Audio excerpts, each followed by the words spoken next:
5 पुस्तकांचं आपण प्रकाशन केलं. ते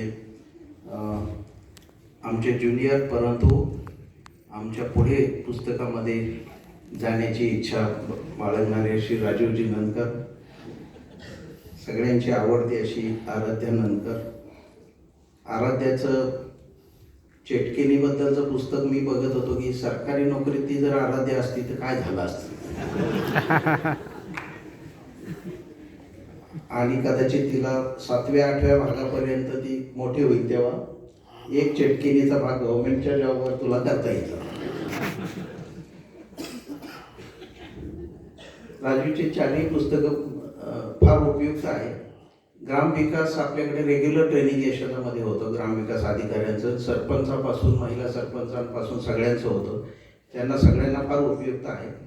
स्पर्धा परीक्षा प्लॅनर, माझाही स्पर्धा परीक्षेच्या विद्यार्थ्यांशी फार संपर्क आहे मोठा, तर त्यांना पण आयुष्यामध्ये बी प्लॅनपासून काय दृष्टिकोन ठेवायला पाहिजे याच्याबद्दल बोलणारं हे पुस्तक आहे. विशेषतः आपल्याला असं लक्षात येते 5 लाखापेक्षा जास्त मुलं पेठांमध्ये अभ्यास करत आहेत, 9-10 वर्ष अभ्यास करत आहेत आणि नंतर काही लोक त्यातली 98% लोक फ्रस्ट्रेट होतात. अशी परिस्थिती आहे. किशोरराजे निंबाळकर सर आहेत, MPSCचे अध्यक्ष राहिलेले.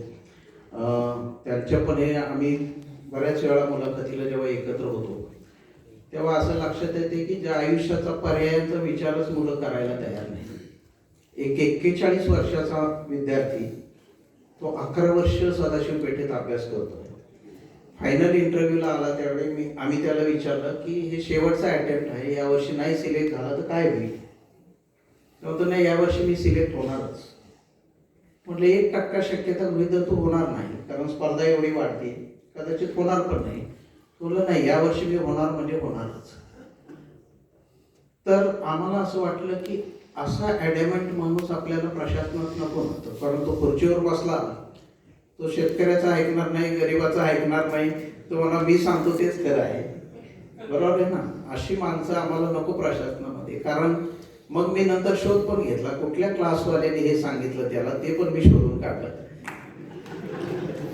तर बी पर्यायाचा मग मी त्याला एक वाक्य बोललो, जगाच्या पाठीवर आयुष्याच्या 41 वर्षापर्यंत आईवडिलांच्या पैशावर शिकायचं ही पद्धत कुठल्याही देशात अस्तित्वात नाही. आता तुझं काय म्हणणं आहे सांग.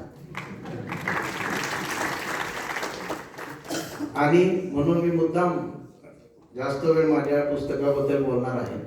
त्याचं नाव आहे सरकारी ऋतुचक्र. मी 37 वर्ष सरकारी नोकरी करताना अगदी सुरुवातीपासून मला सवय होती की जे विचित्र माणसं येत राहतील त्यांच्याबद्दल मी काहीतरी नोट्स काढत होतो. आणि अशी इरसाल पात्र मला भेटली. सरकारमध्ये वेगवेगळ्या प्रकारची ऋतुचक्र चालतात. म्हणजे कलेक्टर असताना मी 11 वाजता टँकरची मीटिंग घ्यायचो, 12 वाजता पूर येणार तर त्याचं काय करायचं त्याची मीटिंग घ्यायची.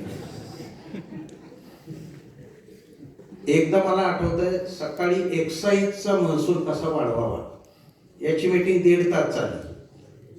तोपर्यंत ते म्हणले, सर आता हे संपलं की आपली दारूबंदीची मीटिंग आहे. माणसं तेच होती, कलेक्टर पण तेच होते, पण बैठक एकदम ऑपोजिट होती. फार इंटरेस्टिंग ऋतुचक्र सरकारी नोकरीमध्ये आहे. ते एका त्या लेखामध्ये मी तर वेगवेगळ्या लेखांचं हे कलेक्शन आहे. उदाहरणार्थ आता नोव्हेंबर-डिसेंबर आला की रेशन कार्डची याद्या करा, मग जानेवारी आला की मतदार याद्या करा, मग फेब्रुवारी आला की टँकरचा आढावा घ्या, मग मार्च एंडची चर्चा करा, मग एप्रिलमध्ये टँकर कुठे चालू आहे त्याची चर्चा करा, मग टँकर सुरू असतानाच पूर कसा येणार नाही याची काळजी घ्या. फार इंटरेस्टिंग आहे. मग महसूल वसुली, मग राजस्व अभियान करत करत करत DPDCच्या कामामार्फत परत दुसऱ्या वर्षी येतं. आणि अशी बघता बघता माणसं कधी रिटायर होतात त्यांनाच कळत नाही. अनेक लोकांना रिटायरमेंट नंतर विचारलं की 37 वर्षात 35 वर्षात तुम्ही काय केलं, काही सांगता येत नाही. आणि त्यामुळे फार गुंतागुंत निर्माण झाली आहे सरकारी वातावरणात असं मला वाटतं. आणि म्हणून मी गेले 2-3 पुस्तकं, रंग महसुली, प्रशासकीय योगायोग मनोविकासने केलेलं, या सगळ्यामध्ये प्रशासकीय लेखन करतोय. कारण प्रशासनात अनुभव आल्याशिवाय लिहिता येणं अवघड आहे प्रशासनाबद्दल. मी तर दोनदा मुख्यमंत्र्यांच्या बरोबर काम केलं आणि मिनिटाला विचित्र माणसं पण मी बघितली. मी एकदा वर्षभर सकाळी मुख्यमंत्र्यांच्या बरोबरच आम्ही 350 अर्ज गोळा केले. जे भेटेल तो एक माणूस अर्ज द्यायचा. दुपारी तो माणूस मंत्रालयात त्यांनी मला गाठलं आणि तो मला म्हणतो माझ्या अर्जावर काय कार्यवाही झाली.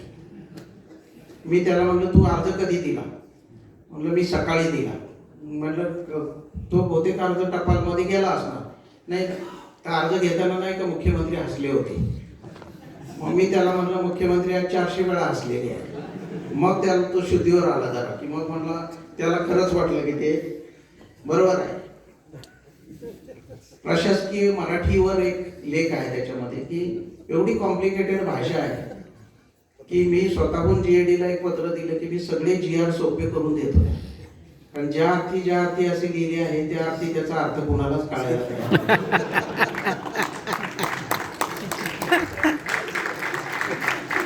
आणि एवढी बोजड भाषा आहे की वरून वाचायला सुरुवात केली की पहिल्या 2 पॅराग्राफ मध्ये काही कळत नाही कोणाला. उदाहरणार्थ डॉक्टर अमुक यांच्या अध्यक्षतेखाली महाराष्ट्र हिरवागार होण्यासाठी एक कमिटी नेमली होती आणि त्यांनी एक 800 पानांचा अहवाल दिला आहे आणि त्याच्यावर आम्ही विचार करून खालीलप्रमाणे निर्णय घेत आहे. मग खरे जे सरकारी नोकर आहे ते बहुतेक सगळे मेजॉरिटी आहे. त्यांना खात्री असते की असलं काही होणार नाही. GR येऊ द्या GR. तो GR नावाची गोष्ट वाजत नंतर येते. पहिल्या रात्री मात्र टीव्हीवर बातमी असते आता महाराष्ट्र हिरवागार होणार.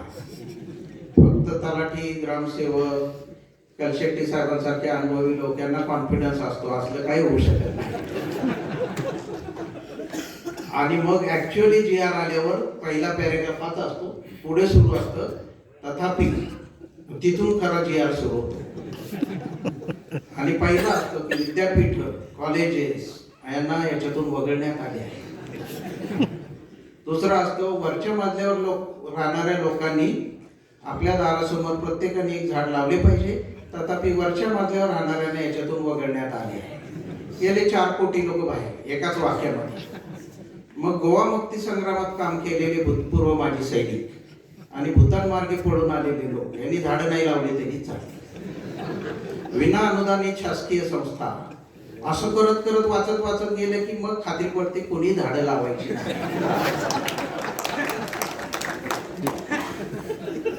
त्याच्यात एक बाईसाहेब योग आहे साहेबांच्या बायका म्हणजे मोठमोठे विषय आहेत त्याच्यात. आमचे बरेच अनुभवी जे रिटायर झालेले मित्र आहेत ते म्हणतात आपल्याला पुढच्या जन्मी साहेबाची बायको व्हायचं. का व्हायचं? MPSC चा अभ्यास न करता सगळ्या फॅसिलिटी मिळाल्या पाहिजे.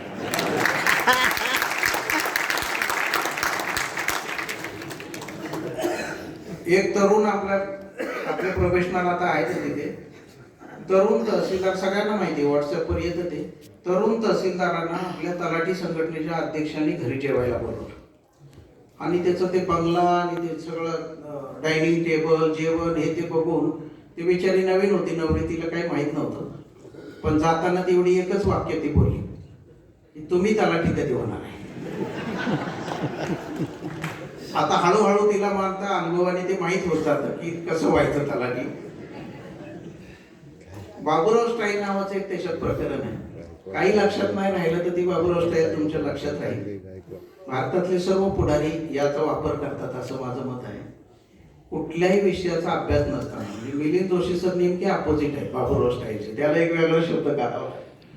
परंतु जगातल्या कुठल्याच विषयाचा अभ्यास नसताना नॉनस्टॉप तुम्ही 2-4 तास बोलू शकला पाहिजे आणि तो अर्थहीन असलं पाहिजे. म्हणजे कशालाच अर्थ नाही पाहिजे. हे एक म्हणजे भारताने जर पेटंट घ्यायचं ठरवलं ना तर पहिलं पेटंट भारताला याचं मिळायला पाहिजे असं माझं. काय वाटेल त्या विषयावर लोक बोलत राहतात सर्रास. म्हणजे लहान मुलाच्या बारशाला एक लोकल पुढारी गेला बघा त्याची भाषणाची सुरुवात काय आहे त्याचं एंड काय आहे आणि त्याचा आणि अर्थाचा काही संबंध नाही आहे. अतिशय आनंदाची घटना आहे. मुलं झाली पाहिजे. का झाली पाहिजे त्याची जाणीव तुम्हाला आहे, मला आहे, अण्णांना आहे, काकांना आहे.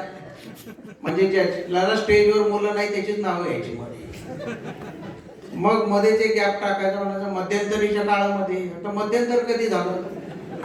काय कशालाच कुठल्याही वाक्याला काही अर्थ नाही. मध्यंतरीच्या काळामध्ये आम्ही असं पाहिलं, दादा असे बसलेले, ताई अशा बसलेल्या, आम्ही सुनावलं की अशा पद्धतीने कारभार. अशा म्हणजे कशा? अशा पद्धतीने कारभार होणार असेल तर कुठेतरी विचार केला पाहिजे. काय विचार केला पाहिजे याची जाणीव तुम्हाला आहे, मला आहे, अण्णांना आहे. मग तिसरा पॅरेग्राफ टाका, प्रश्न गंगेचा नाही, गोदावरीचा नाही, कृष्णेचा नाही, गावातल्या ओढ्याचा आहे. मग डायरेक्ट ओढ्यात का शिरत नाही याचं काही उत्तर नाही. फार इंटरेस्टिंग आहे.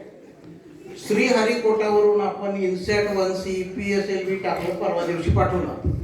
अशा ठिकाणी एक लोकल पुढारी होता हजर. त्यांनी भाषण काय केलंय, यान गेलं पाहिजे. का गेलं पाहिजे याची जाणीव तुम्हाला आहे? यापूर्वी यान गेलेलं नाही असं अजिबात नाही, पण इथून पुढे जात राहायला पाहिजे. यानाचा फार उपयोग असतो.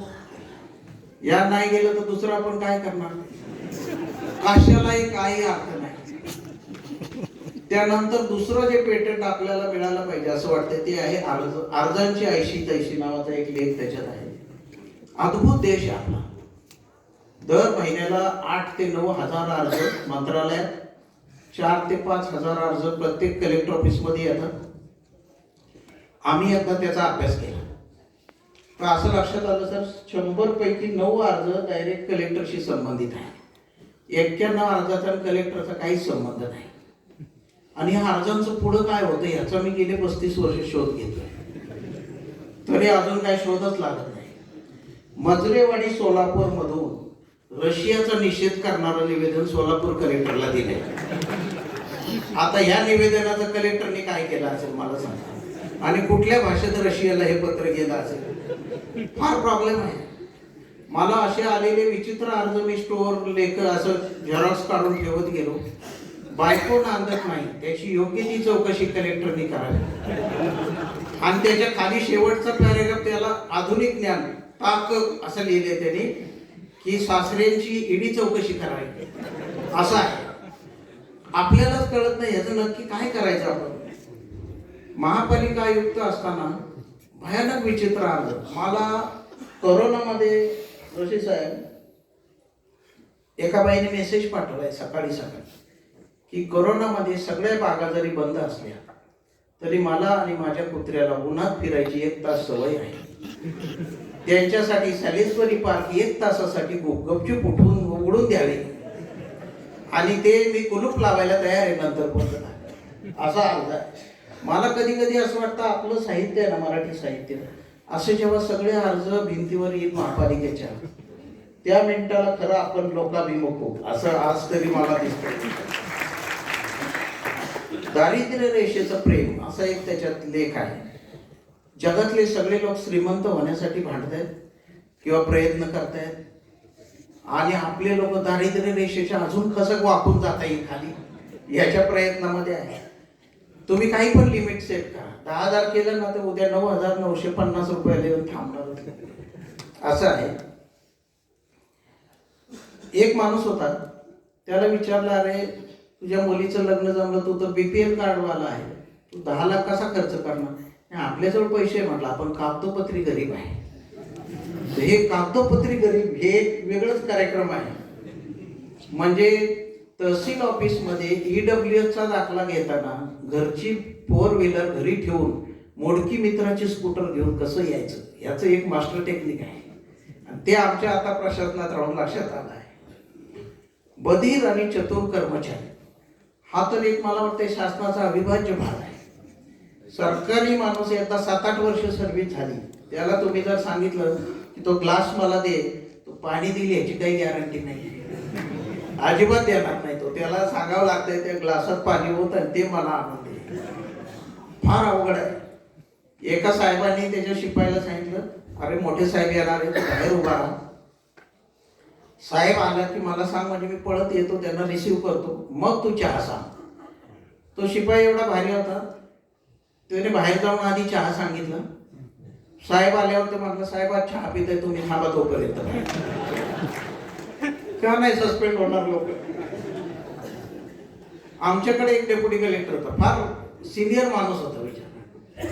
त्याला एवढा वैताग आला, तो SLA पोस्टवर होता, विशेष भूसंपादन अधिकारी. 4च लोकांचं डिपार्टमेंट, त्याच्यातला एकमेव शिपाई त्यांचा बहिरा होता. म्हणजे असं शिपाई जे बेल हे मारायचे आणि बाहेर जाऊन शिपाईला परत बोलून आणायचे, असं ऑफिस. आणि क्लार्क होता, त्याला टायपिंग यायचं नाही.